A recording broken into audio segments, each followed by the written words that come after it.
Isaac raised the crystal flute of Dom Perignon, the bubbles catching the light of the penthouse chandelier.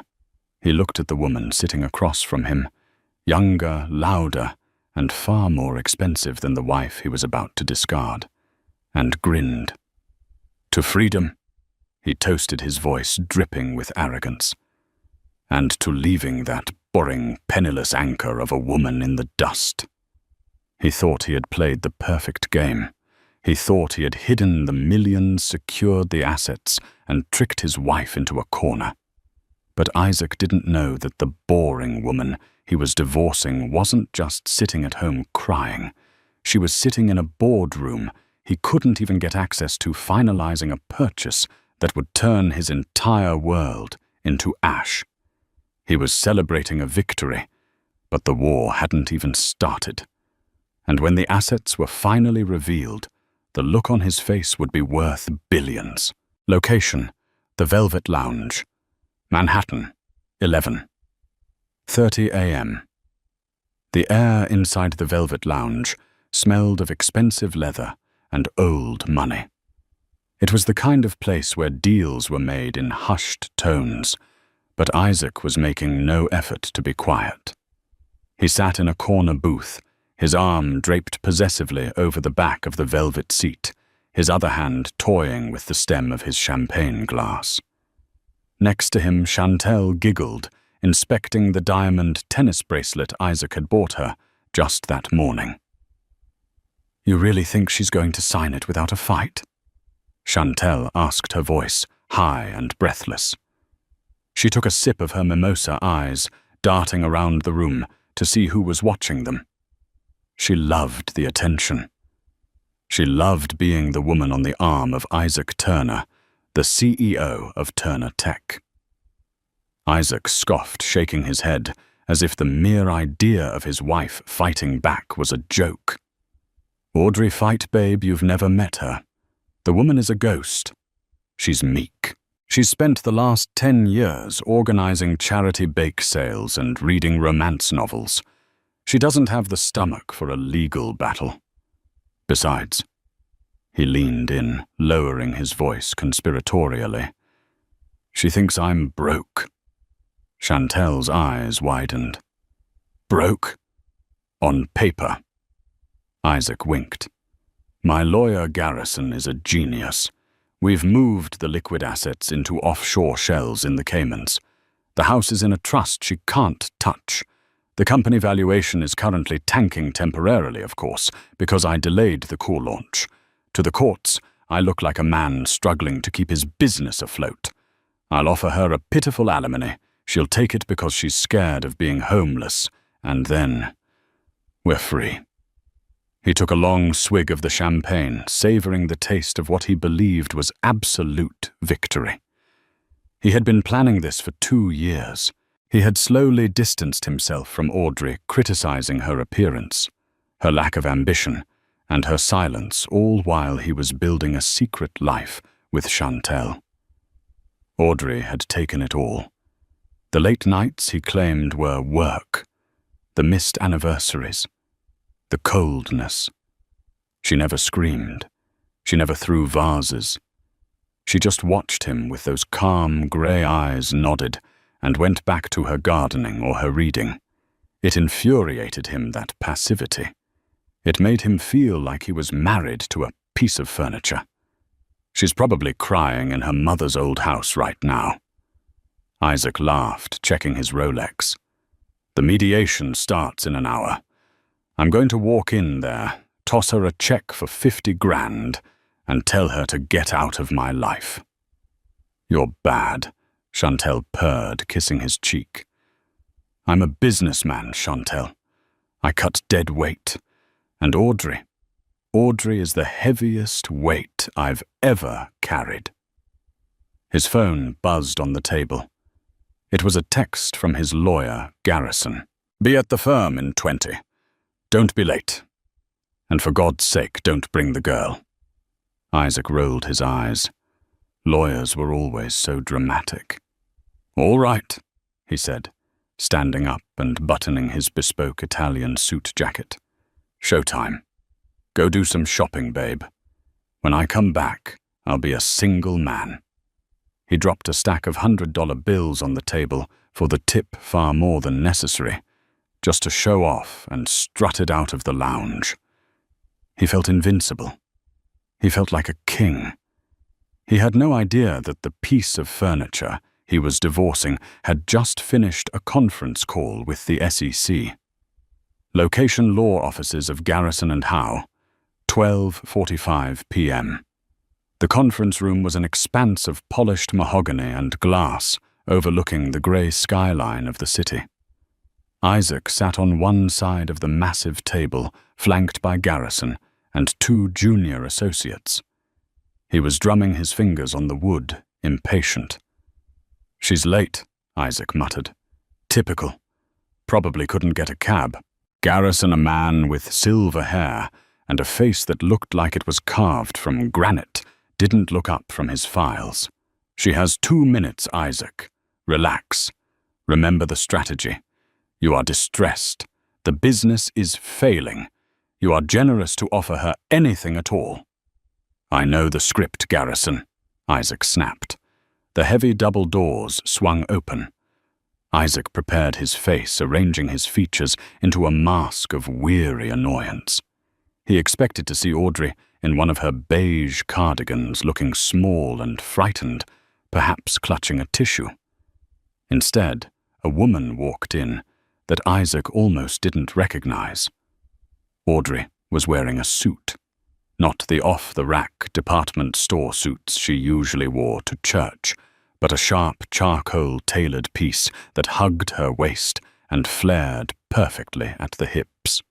Her hair, usually tied back in a messy bun, was blown out straight and sleek, resting on her shoulders like a curtain of silk. She wasn't wearing her glasses, and she wasn't alone. Walking beside her wasn't the local family attorney Isaac had expected her to hire. It was a man Isaac recognized from the cover of Forbes magazine. "Is that?" Isaac whispered, his blood running cold for a split second. "Arthur Pendleton," Garrison hissed, his pen freezing in midair. "The corporate reaper. Why the hell does your wife have Arthur Pendleton representing her?" Isaac blinked. Pendleton was legendary. He didn't do divorces. He did mergers, acquisitions, and hostile takeovers for Fortune 500 companies. His retainer alone cost more than Isaac's house. Audrey didn't even look at Isaac. She pulled out the high-back leather chair opposite him and sat down with a grace he had never seen before. She placed a single thin folder on the table, no purse, no tissues. Pendleton sat next to her, opening a sleek metal briefcase. He smiled, but it didn't reach his eyes. "Good afternoon, gentlemen. Sorry for the delay. My client was wrapping up a call with Zurich." "Zurich," Isaac blurted out. "What the hell is she doing calling Zurich? She thinks it's a brand of chocolate." Audrey's eyes finally flicked to him. They were cold. Dead cold. "Hello, Isaac. You look tired. Late nights." The lack of emotion in her voice unsettled him. Where was the pleading? Where was the confusion? "Let's cut the pleasantries." Garrison interrupted, trying to regain control of the room. He smoothed his tie. "We are here to dissolve the marriage of Isaac and Audrey Turner. My client, despite significant financial hardship due to market volatility, is prepared to offer a lump sum settlement of $50,000 plus the 2018 Mercedes. In exchange, Mrs. Turner will waive all rights to the company, the marital home, and any future alimony." Garrison slid a paper across the table. "It's a generous offer, considering the company is nearly bankrupt." Isaac tried to look sad. "It's been a hard year, Audrey. I'm trying to be fair." Audrey didn't look at the paper. She didn't even blink. She just turned her head slightly to Pendleton. "Arthur." Pendleton chuckled dryly. "Mr. Garrison, surely you're joking. We aren't here for the 50,000. We aren't even here for the Mercedes." He leaned forward, clasping his hands. "We're here to discuss the actual assets, not the fairy tales your client has listed in his affidavit." Isaac's heart hammered against his ribs. "I don't know what you're talking about. The books are open. You can check them." "Oh, we have," Pendleton said smoothly. "We've checked the books you showed us, and then we checked the books you didn't, specifically the accounts held under Apex Holdings in the Cayman Islands, and the real estate portfolio in Miami purchased under the shell company Blue Water LLC, and of course the crypto wallets you thought were untraceable because you bought them using your cousin's social security number." The room went silent. The air conditioning hummed, sounding like a jet engine in Isaac's ears. Isaac stared at Audrey. She was inspecting her manicured nails. You can't prove any of that." "We don't have to prove it, Isaac," Audrey said softly. Her voice wasn't the meek whisper he remembered. It was the low, steady tone of someone holding a loaded gun. "We already have the bank transcripts. I authorized the release of the information this morning." Isaac laughed, a nervous, high-pitched sound. You authorized it. You're a nobody on the account. You don't have authorization power." Audrey looked up, a small, terrifying smile playing on her lips. "Actually, Isaac, that's where you're confused. You see, when you set up Apex Holdings 5 years ago, you used the initial capital from our joint savings. But the bylaws of the shell company required a secondary director for tax purposes. You put my name down, forged my signature, and forgot about it because you thought I'd never find out." She leaned in. "But I found out 3 years ago. And since I am a listed director, I have full access. In fact, as of this morning, I transferred the funds." Isaac stood up so fast his chair tipped over. "You did what?" "I froze the assets, Isaac," Audrey said. "All of them. The Caymans, Miami, the crypto. It's all in an escrow account controlled by Mr. Pendleton until this divorce is finalized." Garrison looked at his client with horror. "Isaac, tell me you didn't forge her signature." Isaac was sputtering, his face turning purple. It was just paperwork. She doesn't understand business. That's my money. I earned it." "Sit down, Mr. Turner," Pendleton commanded, his voice booming. "We are just getting started." Isaac righted his chair and sat down, his hands shaking. He felt like he was in a nightmare. This was Audrey, his Audrey. The woman who asked him how to use the DVR remote. The woman who apologized when he bumped into her. How was this happening? "Okay," Garrison said, wiping sweat from his forehead. "Okay, so the hidden assets are on the table. Fine, we split them 50-50. That's the law.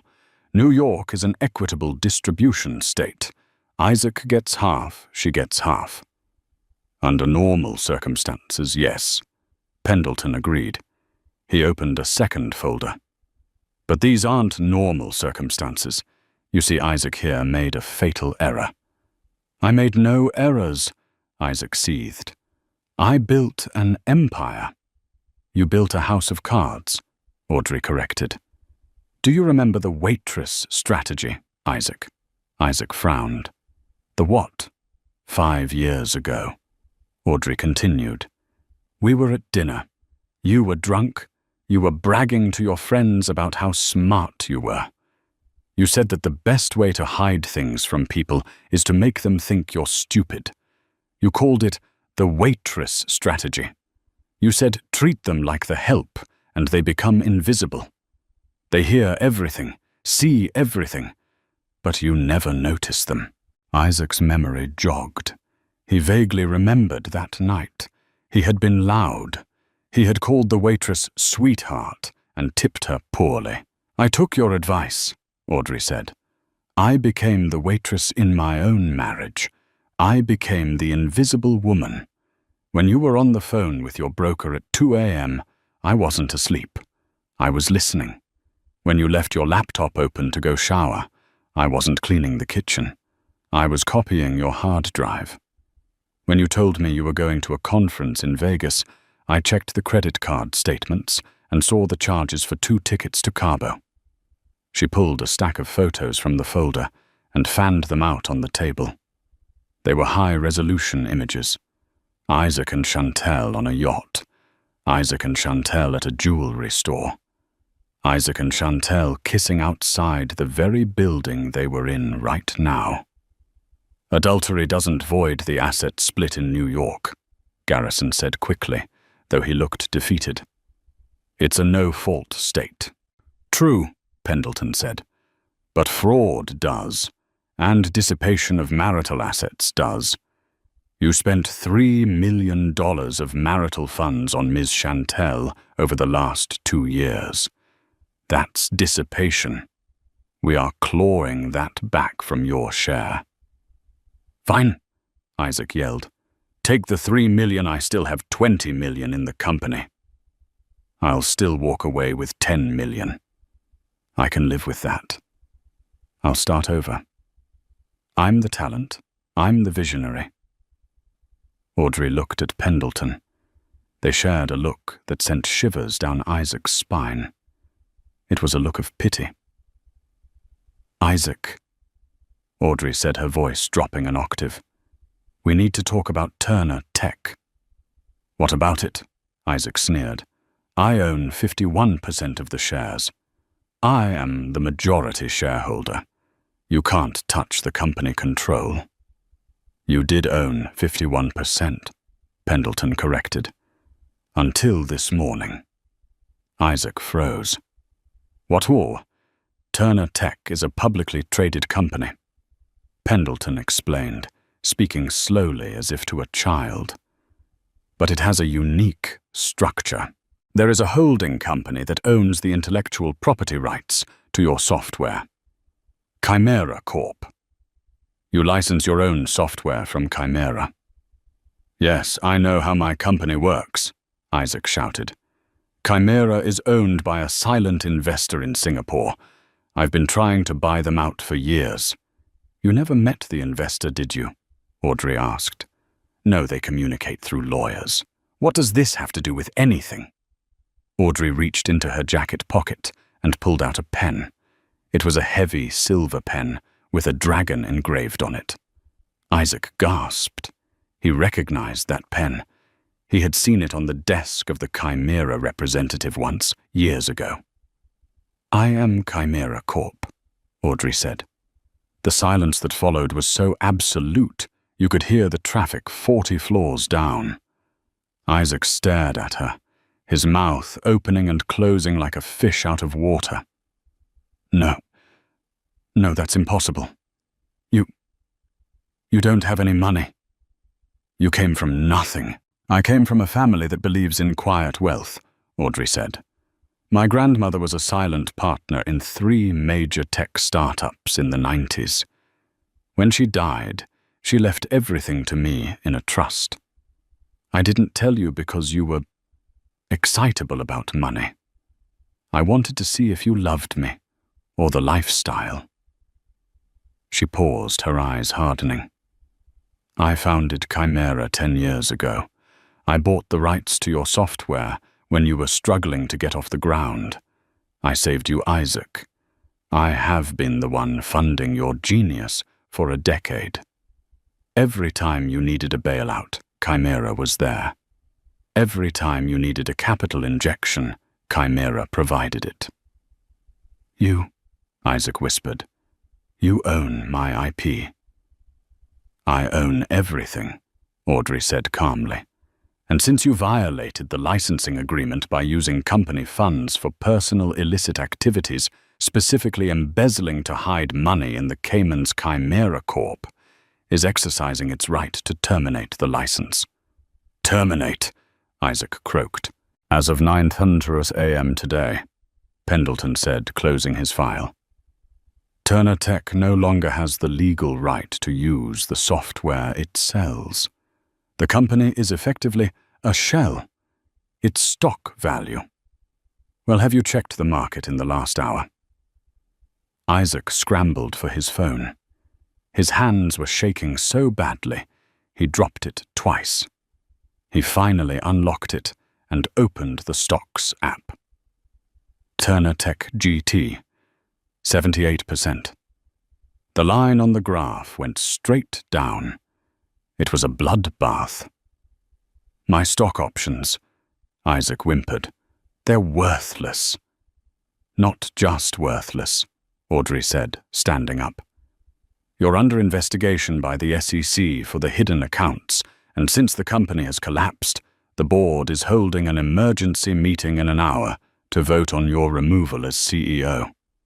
She smoothed her skirt. You wanted a divorce, Isaac. You wanted to leave me with nothing. You wanted to be free. She walked around the table and stopped right next to his ear. Congratulations. You're free. Isaac sat there, the ruined king of a kingdom that never really belonged to him. He looked up at Garrison, but his lawyer was already packing his bag, looking at Isaac with disgust. Audrey, wait! Isaac lunged up, grabbing her arm. Wait. We can fix this, baby. Please, I was stressed. Chantel means nothing. You're the love of my life. We can work this out. Don't destroy me. Audrey looked at his hand on her sleeve, then up at his face. There was no anger in her eyes anymore, just indifference. You destroyed yourself, Isaac, she said. I just turned on the lights. She pulled her arm away and walked toward the door. Oh, and Isaac. He looked up, tears streaming down his face, a pathetic mess of a man. I'm keeping the dog. Location, 5th Avenue. Outside Cartier. 1:30 p.m. Isaac stumbled out of the law office building, the bright afternoon sun blinding him. He felt nauseous. His phone was buzzing incessantly. Notifications from news outlets, panicked texts from his board members, and alerts from his broker about the plummeting stock price. He ignored them all.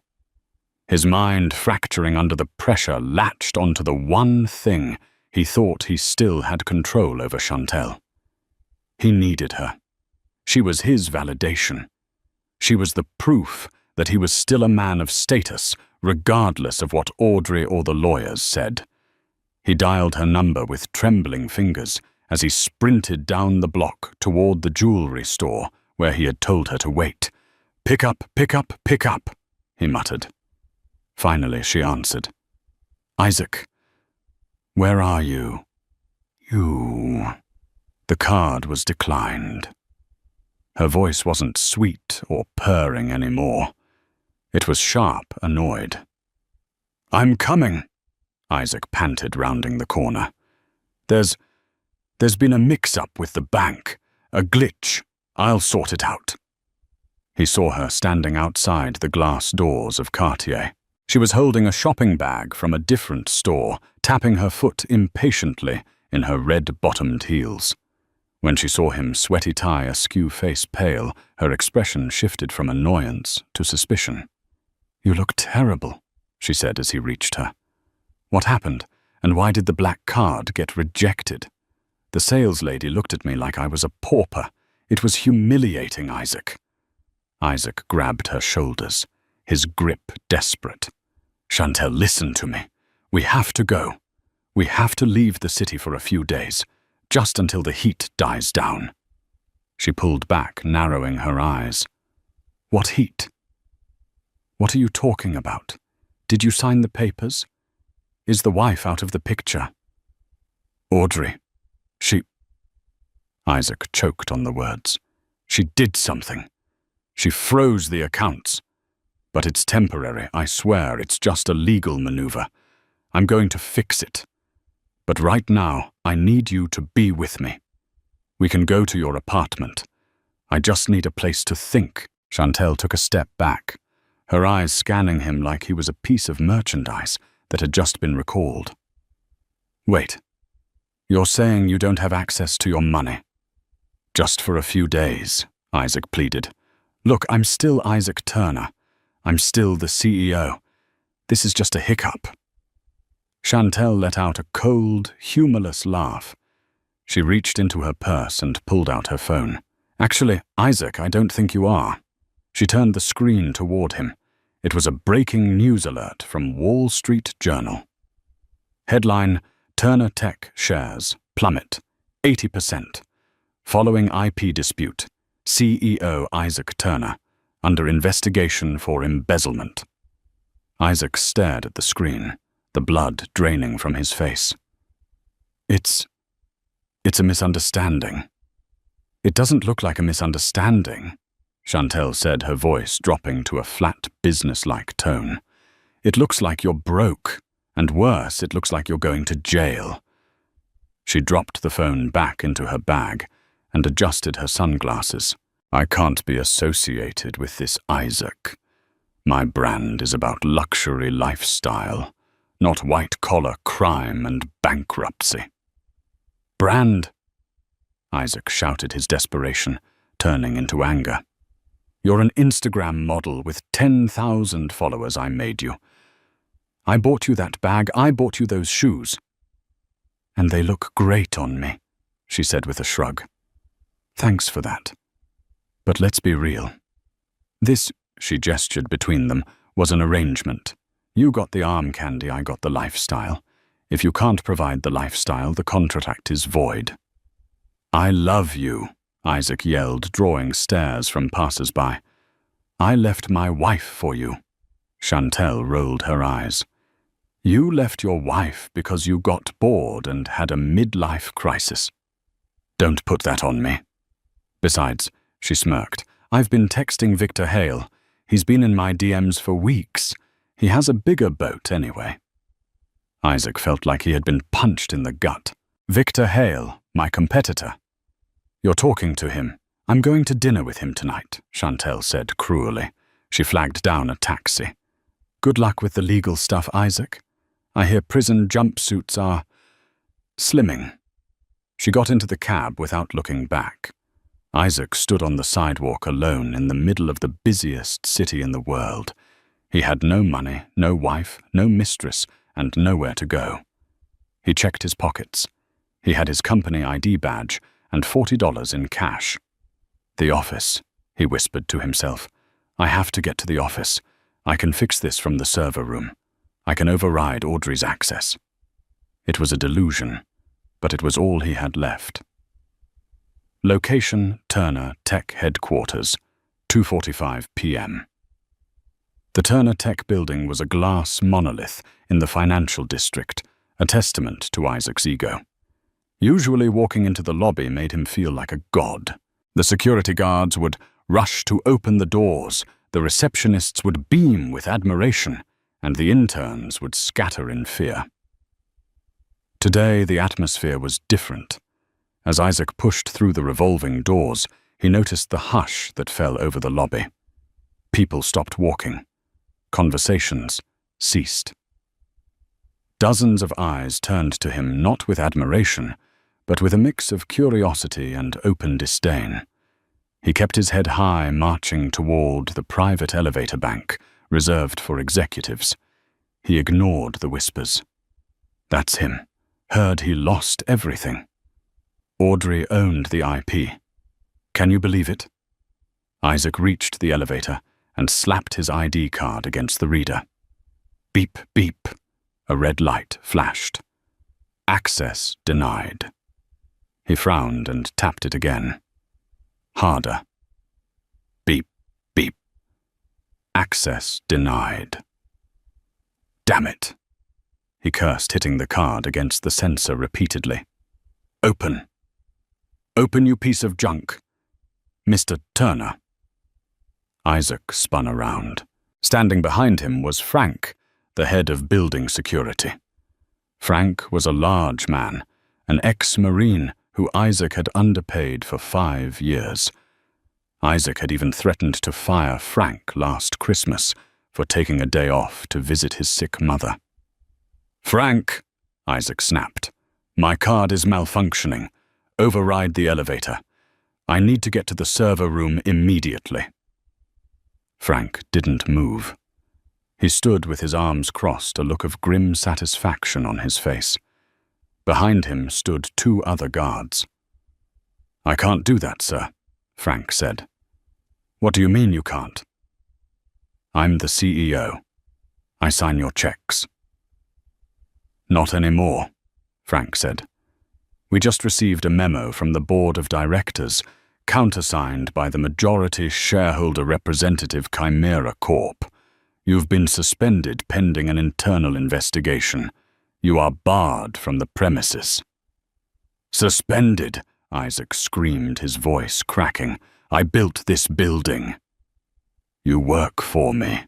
"Actually," a smooth voice came from the turnstiles, "they work for the company, and the company is currently trying to survive the disaster you created." Isaac turned, and to see Walter, the chairman of the board, walking toward him. Walter was an old-school businessman, pragmatic and ruthless. Beside him walked Audrey.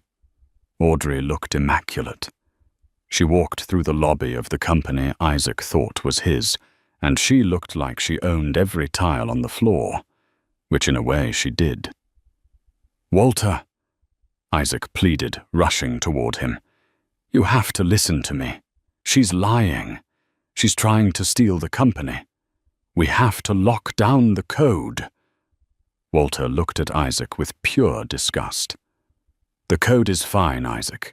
In fact, Mrs. Turner—" "Sorry, Ms. Vance, she's reverting to her maiden name, has just assured us that Chimera Corp will continue the licensing agreement provided you are removed from all operations immediately." Isaac looked at Audrey. You're letting them keep the software." "I care about the employees, Isaac," Audrey said calmly. "There are 300 people working here. Families, mortgages. Unlike you, I don't want to burn it all down just to soothe my ego. I made a deal with the board. They keep the tech. You get the boot." "You can't fire me," Isaac roared. "I am Turner Tech." "You are a liability," Walter said coldly. "Frank, escort Mr. Turner out. If he returns, call the police." Frank stepped forward, his hand resting heavily on Isaac's shoulder. "Let's go, Isaac. Don't make a scene." He didn't call him Mr. Turner, just Isaac. The disrespect stung more than the physical force.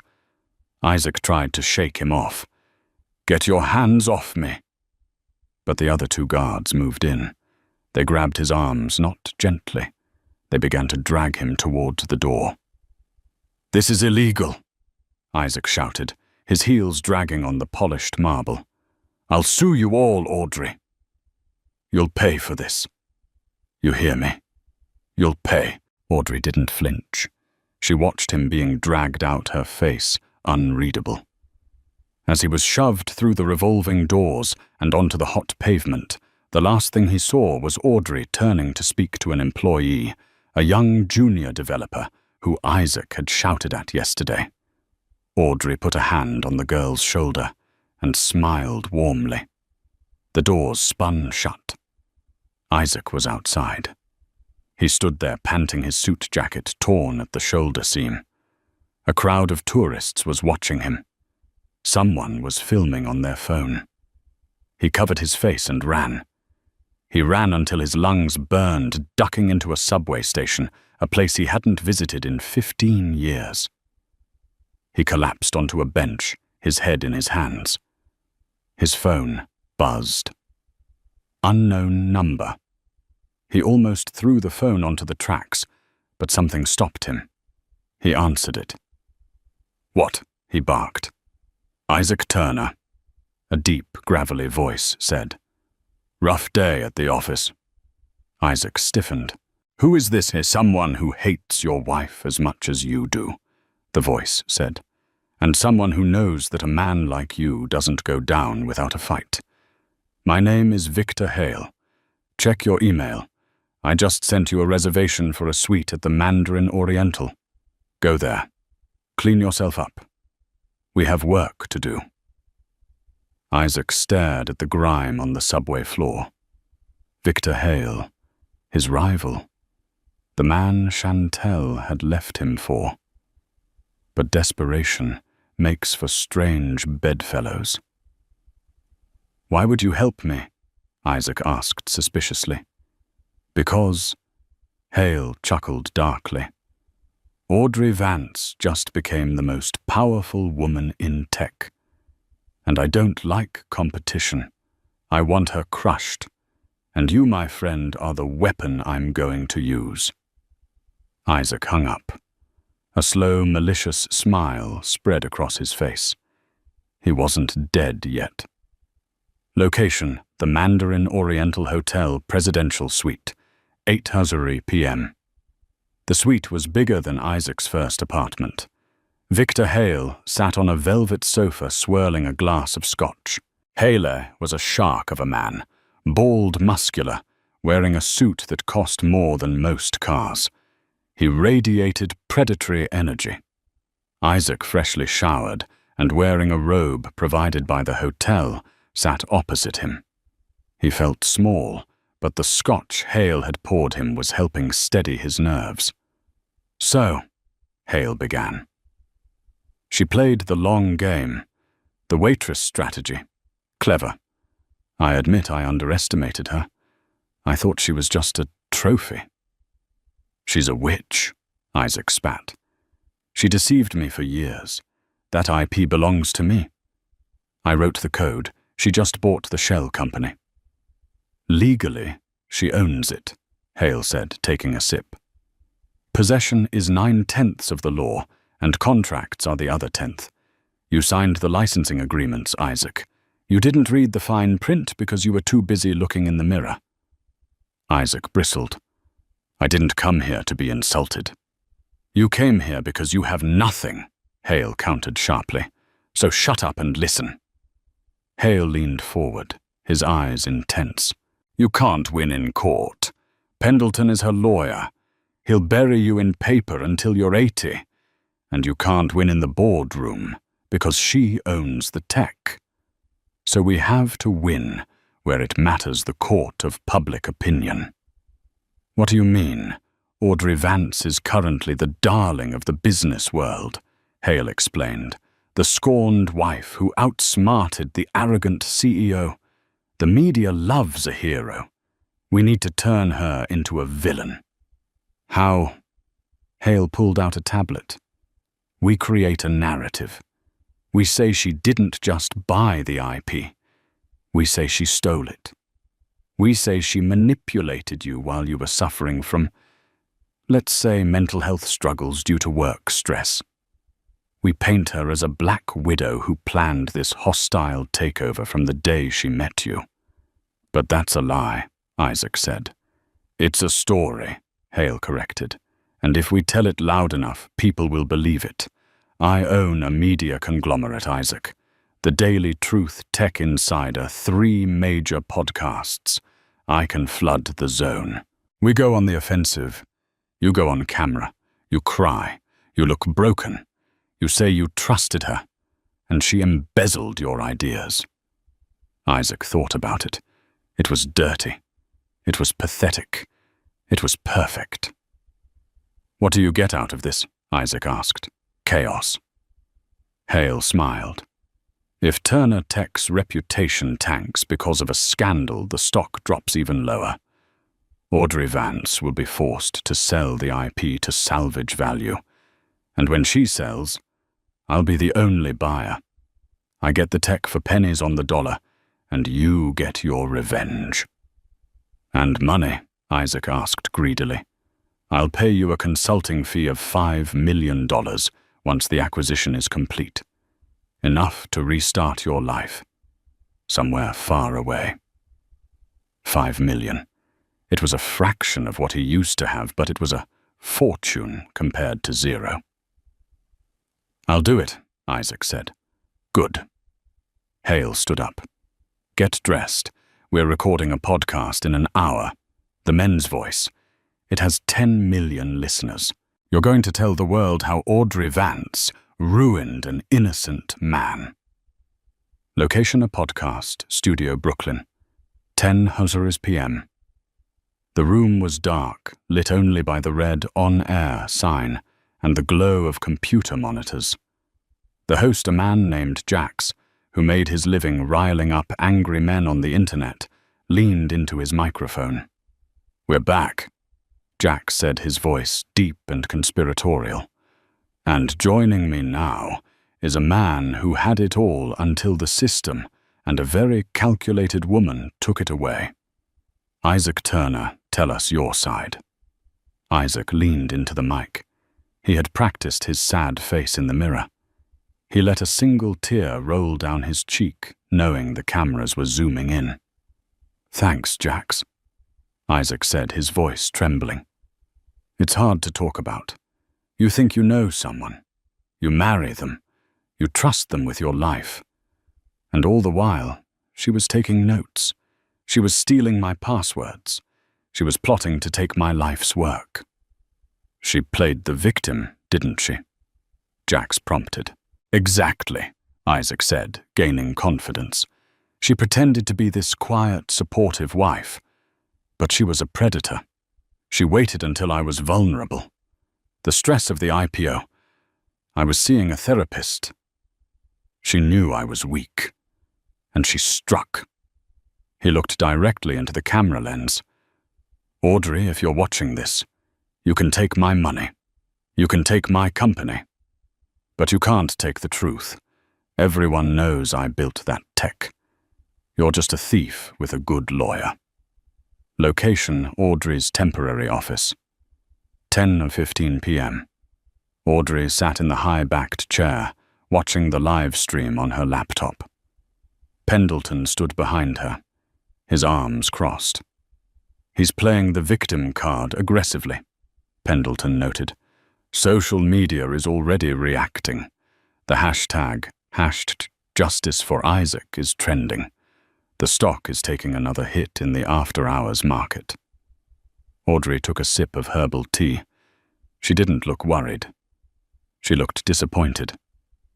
"He really is predictable, isn't he?" she murmured. "He aligns himself with Victor Hale. I knew Hale would circle like a shark." "This could get ugly, Audrey," Pendleton warned. "Hale plays dirty. They're going to dig into your past. They're going to harass you." Audrey closed the laptop. She turned to look at a whiteboard on the wall. It was covered in complex diagrams, not of software, but of a network of shell companies, but not Isaac's. These were Victor Hale's. "Arthur," she said calmly, "do you remember when I said I was the waitress in my marriage?" "Yes." "Well," she stood up, walking to the window. "Before I met Isaac, I worked at a very exclusive club in the Hamptons, a club where Victor Hale was a regular." She turned back, her eyes gleaming with dangerous intelligence. "I served him drinks for 2 summers. I heard his conversations. I know about the bribes to the zoning commission in 2019. I know about the toxic waste disposal scandal he covered up in Jersey." Pendleton raised an eyebrow, a slow smile spreading across his face. "You have evidence?" "I have the journals I kept," Audrey said, "and I have the contact info of the foreman he fired who was willing to talk." She picked up her phone. "Isaac wants a media war. He wants to talk about truth." She dialed a number. "Let's give him a war. Call the producers at 60 Minutes. Tell them I'm ready to sit down. And tell them I'm bringing receipts. Not just on Isaac, but on Victor Hale, too." The waitress hadn't just been watching one table. She had been watching the whole room. Location: the Grand Ballroom. The Pierre Hotel. 2 days later. The Tech Innovators Gala was the kind of event that smelled of old money and new desperation. Crystal chandeliers the size of small cars dripped light onto a sea of tuxedos and designer gowns. The air was thick with the scent of expensive perfume, truffle oil, and gossip. Tonight, the gossip wasn't about the latest merger or the fluctuating yen. It was entirely focused on the collapse of the Turner Empire. Isaac moved through the crowd, but not in the way he was used to. For the last decade, he had walked into rooms like this as a god, with people parting like the Red Sea to shake his hand. Tonight, he was invisible. He adjusted the collar of the ill-fitting waiter's jacket he had purchased from a kitchen staff member for $500, the last of his cash. The polyester scratched his neck, a constant irritating reminder of his fall. He held a silver tray, laden with flutes of champagne, his knuckles white as he gripped the metal. He kept his head down the brim of a service cap, shading his eyes. He was a ghost in his own world. He passed by former business partners who were laughing about his bankruptcy. He wove past women he had flirted with who were now scrolling through news articles about his embezzlement investigation. "I heard he's sleeping in a subway station." One tech CEO chuckled near the chocolate fountain. "Pathetic," another replied, taking a glass from Isaac's tray, without even looking at his face. Audrey Vance really cleaned him out. Who knew the quiet ones were the deadliest? Isaac's jaw tightened hard, his teeth ached. Just wait. He thought the metal of the gun tucked into his waistband, digging into his hip. Just wait until I make them listen. He wasn't here to serve drinks. He was here because Victor Hale had abandoned him. That morning, Hale's lawyers had terminated their agreement, citing toxic liability. Isaac was cornered. He was facing federal charges, homelessness, and total humiliation. His narcissism couldn't process the defeat. It could only process rage. He needed a stage. He needed to scream his truth, however delusional it was, into a microphone before they dragged him away. Suddenly the house lights dimmed. The murmurs died down, replaced by a hushed anticipation. A single spotlight cut through the darkness, illuminating the center stage. The announcer's voice boomed. "Ladies and gentlemen, please welcome the chairwoman of Chimera Corp. And the new interim CEO of Turner Tech, Ms. Audrey Vance." Isaac froze. He watched from the shadows of a heavy velvet curtain near the service entrance. Audrey walked out. She didn't look like the woman who used to knit on the couch while he ignored her. She looked like a queen who had just conquered a kingdom. She wore a floor-length gown of liquid silver that caught the light with every step, shimmering like armor. Her hair was pulled back sharp and severe, highlighting the cold intelligence in her eyes. There was no fear in her posture, only power. The room erupted in polite, terrified applause. These people knew a predator when they saw one, and Audrey was now the apex. She stepped to the microphone, waiting for the silence to be absolute. "Thank you," she said, her voice calm, amplified to fill every corner of the ballroom. "I know why you are all here. You're here for the spectacle. You're here to see if the rumors are true that a housewife dismantled a tech giant overnight." She paused, her eyes scanning the room. For a second, Isaac felt her gaze pass over him in the shadows, though he knew she couldn't see him. "There is a narrative being spun in the media right now," Audrey continued, her tone darkening. "A story told by desperate men. They claim I am a usurper. They claim I stole the intellectual property from a visionary husband. They want you to believe that I am the villain of this story." She reached into the podium and pulled out a small remote. "But in the world of business, stories don't matter. Only data matters. Only evidence matters." She clicked the remote. The massive LED screen behind her, which had been displaying the company logo, flickered and changed. It didn't show stock charts. It didn't show a PowerPoint presentation. It showed a grainy handheld video recording. The ballroom gasped.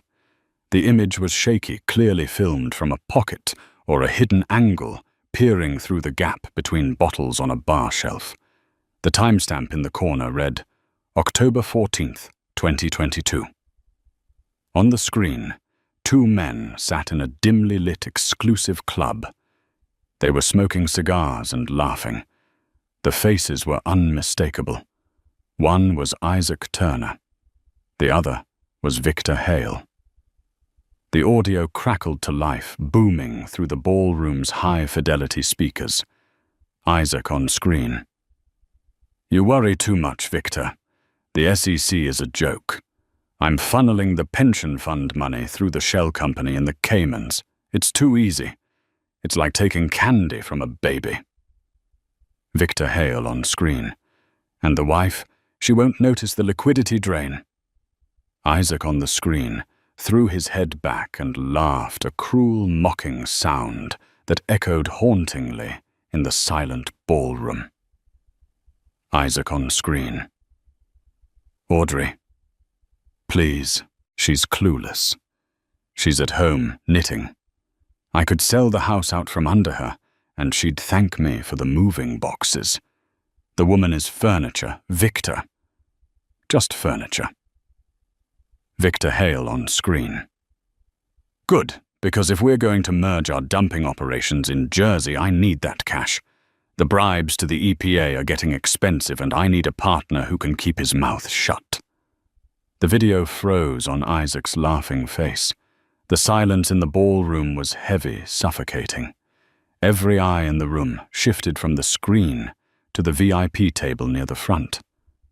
Victor Hale sat there, his face drained of all color, his mouth opening and closing like a fish out of water. He started to stand up, knocking his chair over with a loud clatter. This is a fabrication," Hale shouted, his voice cracking. "This is a deep fake. I'll sue." Audrey didn't even flinch. She looked down at him from the stage with an expression of pity. "I told you, Isaac," she said, addressing the room, but speaking to the ghost of her marriage. "I told you I was the waitress. But you forgot one thing, I wasn't the only one." She gestured to the screen. A new image appeared. It was a still photo of a young woman in a waitress uniform, standing in the background of that very meeting holding a tray. "The service industry is a brotherhood," Audrey said, her voice ringing with steel. "We are the invisible people. The busboys, the maids, the drivers, the waitresses. You treat us like furniture, like we don't have eyes or ears. But we see everything. For 10 years, I have been funding a quiet coalition. We document corruption. We protect each other. And when Victor Hale tried to destroy me yesterday, I simply opened the archives." Before Hale could shout another lie, the double doors at the back of the ballroom burst open. "FBI. Nobody move." A dozen agents in Kevlar vests swarmed the room, moving with practiced efficiency. They weren't looking for Audrey. They headed straight for the VIP table. "Victor Hale, you are under arrest for racketeering, bribery of federal officials and environmental fraud," an agent shouted, grabbing Hale's arm and spinning him around. "You can't do this," Hale screamed as the cuffs clicked onto his wrists. "That recording is illegal. It's inadmissible." Arthur Pendleton stepped out from behind the curtain on stage, adjusting his tie. "Actually, Mr. Hale," he projected his voice, smooth and terrifyingly calm, "New York is a one-party consent state regarding recordings. And since the waitress recording it was a party to the conversation, you ordered a scotch from her. While confessing to a felony, it is entirely admissible in a court of law." Flashbulbs erupted like a lightning storm. The press was having a field day. Hale was dragged out, kicking and screaming, destroying his dignity with every step. Isaac watched it all happen from the shadows. His breath came in short, jagged gasps. It was over. The narrative was dead. The poor husband act was dead. Hale was gone. The money was gone. And Audrey. Audrey was standing there, bathed in light, adored by the crowd, vindicated. Something inside Isaac snapped. It wasn't a logical decision. It was the final fracture of a man who could not exist without being the center of the universe. Audrey. The scream tore from his throat, raw and animalistic. Isaac dropped the silver tray. The sound of shattering crystal echoed like a gunshot, silencing the room instantly. He stepped out of the shadows, ripping the tight waiter's jacket open. He pulled the gun from his waistband. Screams erupted. The crowd scrambled back, overturning tables and spilling wine, creating a wide, terrified circle around him. "Isaac, don't," Audrey said. Her voice didn't tremble. She stood at the edge of the stage, looking down at him. She didn't look scared. She looked disappointed. "You took everything." Isaac wept, the gun shaking in his hand, as he aimed it vaguely toward the stage. Tears streamed down his face, mixing with the sweat. "You ruined me. I'm the genius. I'm the talent. You're just a thief." "You're a fraud, Isaac," Audrey said softly. But in the silence, everyone heard her. "You never wrote the code. You stole the core algorithm from your college roommate, Silas, before he died. I found that out too. I paid his family the royalties you stole this morning." "Shut up," Isaac roared. He raised the gun higher, aiming directly at her chest. "Say you're sorry. Say you ruined me. Tell them I'm the victim. Drop the weapon." The FBI agents who hadn't left with Hale were running back in weapons drawn, but they were on the other side of the room. They couldn't get a clear shot through the panicked crowd. Isaac's finger tightened on the trigger. He could see the end. If he couldn't have the world, he would burn it down. "Say it," he screamed. Audrey didn't say a word. She just shifted her gaze slightly to the side of the stage and gave a sharp, single whistle. A blur of black and tan fur launched itself from the wings of the stage. It was Rex, the German shepherd Isaac had hated, the dog he had kicked into the backyard during winter, the dog he had tried to have put down because it shed on his Italian rugs. Rex hit Isaac with the force of a missile. Isaac didn't even have time to scream. 80 pounds of muscle slammed into his chest, knocking the wind out of him and sending him flying backward. The gun discharged into the ceiling, bringing down a shower of plaster as Isaac hit the carpet hard. Before he could scramble up, Rex was on top of him. The dog snarled a terrifying, primal sound, his teeth bared inches from Isaac's throat. Rex's paws pinned Isaac's shoulders to the ground with crushing weight. Isaac froze, staring up into the eyes of the animal he had tormented. For the first time in his life, Isaac felt true, unadulterated terror. "Good boy, Rex," Audrey said. Her voice was calm, the command absolute. "Hold." The dog stopped his advance but didn't retreat. He held his position, growling low in his throat, keeping the fallen man pinned until the FBI agents swarmed in. They kicked the gun away and hauled Isaac to his feet. He was a mess, waiter's jacket torn, crying defeated by a dog and a wife he had underestimated. He looked up at the stage one last time. He wanted to see anger. He wanted to see passion. He wanted to see that he still mattered to her, even if it was through hate. But Audrey wasn't looking at him. She was kneeling down, scratching Rex behind the ears, cooing at him softly. "Take him away," she said to the agents, waving her hand dismissively without turning around. It was the same gesture Isaac used to use when sending back a bottle of wine. As the agents dragged him toward the exit, his shoes scuffing against the floor. Isaac looked up at the giant screen one last time. The news ticker had already updated. Breaking. Turner Tech stock soars as CEO exposes corruption ring. He had lost. He hadn't just lost the game. He had been playing checkers, while Audrey was playing 4D chess. 6 months later. The sun set over Lake Como, painting the water in shades of gold and violet. Audrey sat on the stone terrace of her private villa, a glass of vintage Barolo in her hand. The air was fresh, carrying the scent of cypress and freedom. Rex was sleeping at her feet, his tail thumping rhythmically against the warm stone. Her phone buzzed on the table. She picked it up. It was a text from a number she hadn't saved, but she recognized the tone immediately. It was Chantel. "Hey girl, I know we got off on the wrong foot. I saw what happened to Isaac. Brutal. Anyway, I have some dirt on a senator I'm seeing. He's into some shady real estate deals. Think your network might be interested? I need cash."